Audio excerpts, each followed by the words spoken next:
پہلی بار آئیں گے حلوہ اتنا مست بنا دینا کہ ہمارے ساتھی کھائیں اور جا کر کے تیرا نام لے کر ٹھیک ہے. وہاں لا کر کے ربا بھی رکھ لیا, چینی بھی لا کر کے رکھ لی, اور جو بھی اس میں ضرورت تھی منقہ بادام چھوارے سب لا کے رکھ لیے. وہیں پہ نمک بھی تھا, مرچ بھی تھا, ہلدی بھی رکھی تھی. اس نے کتاب کو کھولا, کھول کے رکھا تو اس نے پہلا پیج دیکھا تو اس نے دیکھا کہ اب اس میں ربا ڈالا جائے. ربا ڈالا, منقہ چھوارے ڈالے, ضرورت کے مطابق وہاں سے اٹھی دوسری جگہ پہ چلی گئی جب تک کتاب کا ورق پلٹ گیا. کیا ہوا؟ پلٹ گیا. اور وہیں پہ لکھا ہوا تھا گوشت بنانے کا طریقہ, اور بنا کیا رہی تھی حلوہ. نیچے لکھا ہوا ہلدی بھی پڑنا چاہیے, ہلدی بھی ڈال دی. پھر نیچے لکھا تھا مرچ بھی پڑنا چاہیے, مرچ بھی ڈال دیا. پھر اس میں لکھا الائچی پڑنا, سب کچھ ڈال دیا. ڈالنے کے بعد وہ نہیں جاننے کہ ہمیں کیا کر رہے, اسے تو یہی معلوم ہے کہ وہی پیج کھلا ہوا ہے, کیونکہ کتاب میں دیکھ کے سب کچھ بناتی تھی. تیار کر دیا حلوہ. جب مہمانوں کے سامنے پہنچا تو پہلا چمچ جب منہ میں رکھا تو کسی کی کھپڑی سے کسی کی ناک چالو. کرے کیا بنوایا تو شور نے کہا کیا بنایا؟ کہا حلوہ. کہا حلوہ بنایا؟ کہا اس میں مرچ بھی ہے, ہلدی بھی ہے, کالی مرچ بھی ہے, سب کچھ اس میں پڑا ہوا ہے, کیا بنایا؟ جب جا کے دیکھا تو اس نے برق پلٹا ہوا پایا. کہا میری غلطی نہیں ہے, کتاب کی غلطی ہے. تو اپنی بیٹیوں کو اتنا آپ جیسے اپنی بھاشا میں آپ کہہ لیجئے اتنا قابل کر دو کہ بیٹیاں کھانا خود بنا لیں. ہر میدان میں تمہاری بیٹیاں کامیاب ہونا چاہیے. ایسا نہ ہو شادی کے بعد انہیں پوچھنا پڑے کہ ہم یہ سامان, ہمیں یہ چیز بنانا ہے تو کیسے بنائے, یہ کام کرنا تو کیسے کرے. یہ ماؤں کی ذمہ داری ہوتی ہے. مائیں اپنے گھروں پر اپنی بیٹیوں کی تربیت کرے شریعت کے مطابق, مائیں اپنے گھروں پر بیٹیوں کی پرورش کرے شریعت کے مطابق. انشاءاللہ وہ بیٹیاں جب کھانا بنانے سے پہلے بسم اللہ پڑھیں گی, مصطفیٰ جان رحمت پر درود پڑھیں گی, تو انشاءاللہ ان کھانوں میں برکتیں بھی بہت آئیں گی. وہ کھانا جب کھایا جائے گا تو اللہ ان کھانوں میں برکتیں بھی عطا فرماتا رہے گا. سبحان اللہ.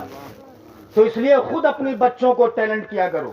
بیٹا خدا دے دین کا سپاہی بنا دو, بیٹیاں دے انہیں کنیز فاطمہ بنا دو, کہہ دو سبحان اللہ. ورنہ حالات دن بہ دن بگڑتے چلے جا رہے. یہ دوری ہے اسلام سے, شریعت سے دوری ہے. شادی سے پہلے یہی بیٹا اپنے باپ کو کہتا ابو السلام علیکم. شادی سے پہلا یہی بیٹا اپنی ماں کو کہتا السلام علیکم میری ماں.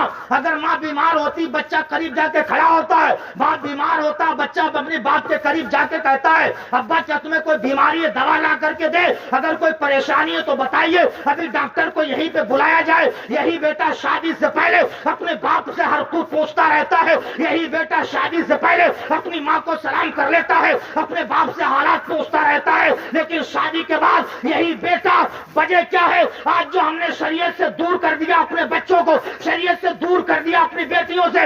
شادی کے بعد میں یہی بچہ اپنی باپ کی طرف سر اٹھا کے نہیں دیکھتا ہے. شادی کے بعد یہی بیٹا اپنی ماں کی طرف مڑ کے نہیں دیکھتا ہے. اسلامی بھائی نوجوانوں کے تم نے اپنی ماں کے اس احسان کو فراموش کر دیا. یہ تمہاری وہ ماں ہے جس ماں نے کم و بیش 9 مہینے تک اپنے پیٹ میں تمہیں رکھا ہے, 2 سال تک اپنی چھاتیوں کا تمہیں دودھ پلایا ہے. یہ وہی ماں ہے جب تم سردی کے موسم میں بستر پر پیشاب کیا کرتے تھے, تمہاری ماں خود بستر پر بھیگے بستر پر لیٹتی تھی, تمہیں اپنے سینے کو پلٹایا کرتی تھی. یہ وہی باپ ہے جس باپ نے ساری زندگی کمایا, تمہارے لیے مکان بنایا, تمہارے لیے بلڈنگ تیار کی ہے, تمہارے لیے کماتا رہا, تمہاری خاطر لوگوں کے تانے سنتا رہا. آج جب تمہاری شادی ہو گئی ہے اسی باپ کی طرف مڑ کے نہیں دیکھ رہے ہو, اسی باپ کو سلام تک نہیں کر رہے ہو. وجہ کیا ہے؟ آج ہم نے اپنے بیٹوں کو رسول اللہ کی محبت کی گھٹی نہیں پلائی ہے. اللہ کی عزت و جلال کی قسم, آج بھی اگر ہم اپنی اولاد کو رسول اللہ کی محبت کی گھٹی پلا دے, آج بھی ہماری اولاد باپ کی بھی خدمت کرے گی, ماں کی بھی خدمت کرتی ہوئی نظر آئے گی. آج بھی یہی بچے اپنے ماں باپ کے فرما بردار ہوں گے, لیکن آج شریعت سے ہم نے بچپن میں ہی دور کر دیا. کہو سبحان اللہ. نوجوانوں کے تو حالات ایسے ہیں, شادی سے پہلے ابا السلام علیکم, اما السلام علیکم, اور یہی سفیان بھائی بیٹھے ہوئے. کل جب نکاح ان کا ہو تو دیکھیے ان کا حال. جہاں پڑھاوے والے آئے ہیں قبول ہے, یہ تو ایسا لگا 15 سال پہلے تیار بیٹھے رہے, قبول ہے قبول ہے قبول ہے.